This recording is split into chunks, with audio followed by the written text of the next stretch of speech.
My name is Savannah, and I want to tell you a story that I never thought I would have to share. This is not easy for me, but I will, because I don't want anyone else to go through what I did. Experienced when I grew up. Savannah lived with her mother after her parents divorced. My father, Charles, was a busy businessman who was absent for most of the time. He visits only once or twice a month, but those appearances are always special. Every time Charles came, he brought gifts such as stuffed animals, pretty dresses, and toys that I had longed for. He often calls me Little Princess, and tells me he misses me a lot. These brief encounters made me feel loved, as if he made up for all the lost time. However, Charles's long absence created a void in my heart. Mrs. Laura did her best to care for and love her daughter, me, but I always longed for love from my father. I see Charles as a hero, someone who brings joy and special feelings, but only for a moment. Memories of meetings with my father were full of joy but fleeting, leaving me with a feeling of inadequacy. In my mind, my father Charles was my role model, but at the same time, his absence also planted the seeds for the complex emotions I faced in my adult years. When I turned 16, Mr. Charles began to appear more often. At first, I just felt happy, thinking that he was trying to make up for the years he wasn't around. His surprise visits turned into fun outings, from high-end restaurants to luxury shopping sprees. Mr. Charles kept emphasizing that Savannah was growing up into a proud girl, and I began to feel special in his eyes. However, his praise gradually turned strange. He often commented that I was more mature than other girls my age, or that I was unique and different. These words made me confused, but because I wanted to maintain a good relationship, I tried to treat them as just normal compliments. One day, Mr. Charles took me to a luxury restaurant, a place usually for couples. He placed a glass of wine in front of me and said that they were celebrating. At that time I didn't understand what he was celebrating, but the look he looked at me across the table made me feel uncomfortable. After dinner, he gave me a gold necklace with a heart-shaped pendant and said, "Every time you wear it, think of me." I felt like something was wrong, but I didn't know how to express it. Mr. Charles's compliments and actions gradually made me feel confused rather than happy. This was when I started to realize that there was something unnatural about our relationship, but I still couldn't name this feeling. After these meetings, Mr. Charles began to contact me more frequently. He texted every morning with, "Good morning, my little princess," and every night with, "Good night, my love." At first I thought he was just trying to be a caring father, but the messages gradually became intrusive. He often asked me where I was, who I was with, and if I had a boyfriend. One afternoon, Mr. Charles picked me up from school and said he wanted to take me to a special place. He drove to a secluded park, spread out a picnic blanket, and took out food and drinks. He raised his glass and said, "Thank you for being the best thing that ever happened to me." I felt uncomfortable, especially when he stroked my hair and called me beautiful. I forced a smile, trying to see it as a kind gesture, but my anxiety grew. Charles's gifts also became more and more extravagant: a new laptop, a pair of designer shoes, and even a car. I began to feel like these gifts were like chains, tying me to him, but I didn't know how to refuse. The climax came when I discovered an application on the laptop he gave me. Inside were private photos of me, from family events, school, to photos I had sent via text message. I was scared and confused. I realized that this was not the usual father-son love. Charles's actions crossed all boundaries, and I no longer felt safe. The photos were not only family moments, but also candid photos of me at school, public events, and even photos that I sent him privately via text messages. This made me dizzy. Questions rang in my head. How could he keep these photos? Why did he do this? Fear began to take over my confused posture. I sat there breathing heavily for hours, trying to convince myself that maybe I was wrong, that he just wanted to keep memories with his daughter. But deep down, I didn't know if this was right or wrong. It wasn't just the photos on my laptop, but at that time I also realized that Mr. Charles was increasingly controlling my life. He called at all hours and created messages like, "Why aren't you answering? I just want to know how safe you are." The words of concern gradually turned into mental pressure that made me feel constantly monitored.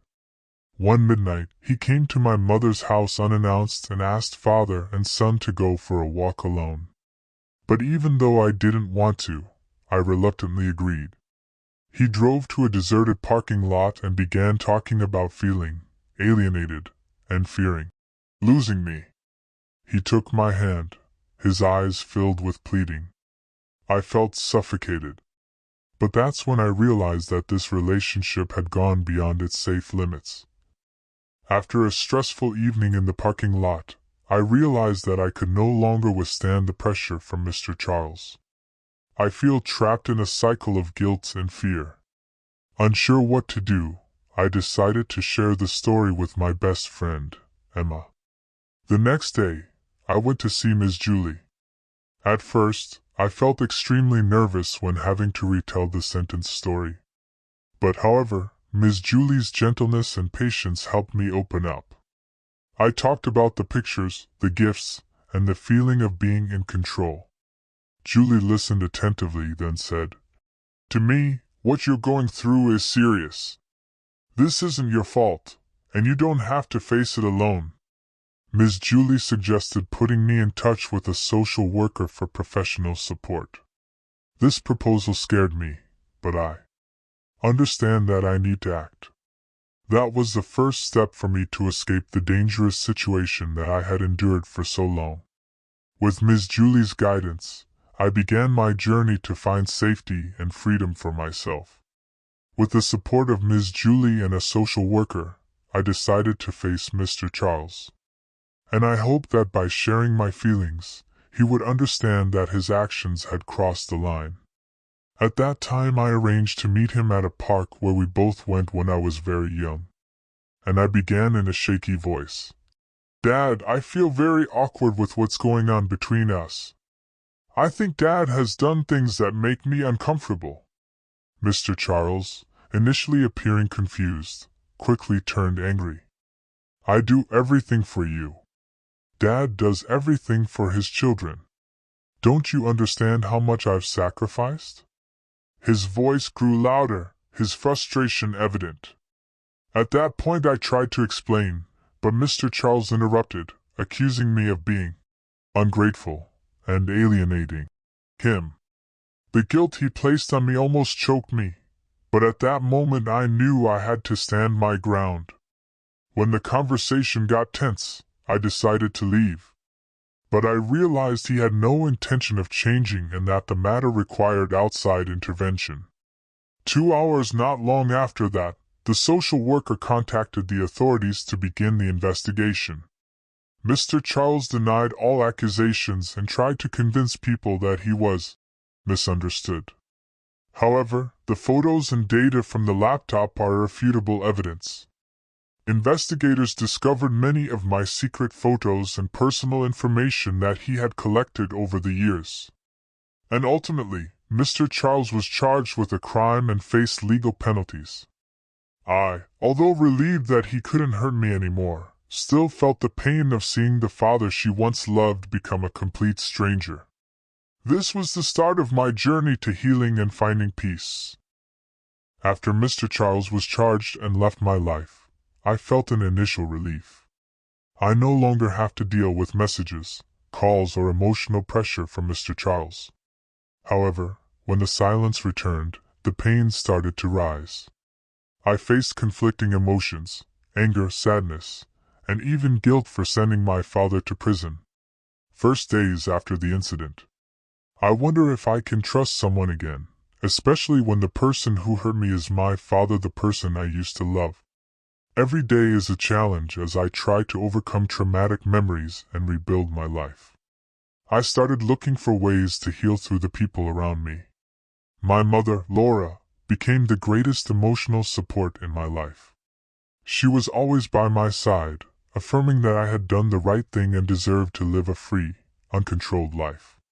My close friends, especially Emma, continued to support me, helping me regain my faith in sincere friendships. And also looked to organizations that support workers. Here, I met people who had been through similar situations, and their sympathy helped me feel less alone. Sharing my story in group chats not only helps me relieve my psychological burden, but also inspires others to stand up and protect themselves. I began to focus on things that brought meaning and joy. I take the time to write, using my story as a way to release and acknowledge my own growth. Initially, the diary pages were just for me, but gradually, I decided to share the story with the community. Not only has this made me stronger, but it has also given hope to others facing similar situations. I joined nonprofits, becoming a strong advocate for workers' abuse and control. I started speaking at schools, local communities, and large events, raising awareness about how to recognize and handle toxic relationships. She asserted that silence only perpetuates abuse, and that every person's voice has value. When I recovered, I realized that I not only survived but also grew from what I went through. I learned to forgive myself, and no longer blame myself for what happened. This gives me spiritual freedom and the strength to move forward. Through my story, I convey a clear message. You are never alone anymore. No matter how difficult the situation, there is always someone ready to listen and help you. Most importantly, you deserve a life full of love, respect, and happiness. Thank you for listening to my story. Please give me your feedback through likes, comments below.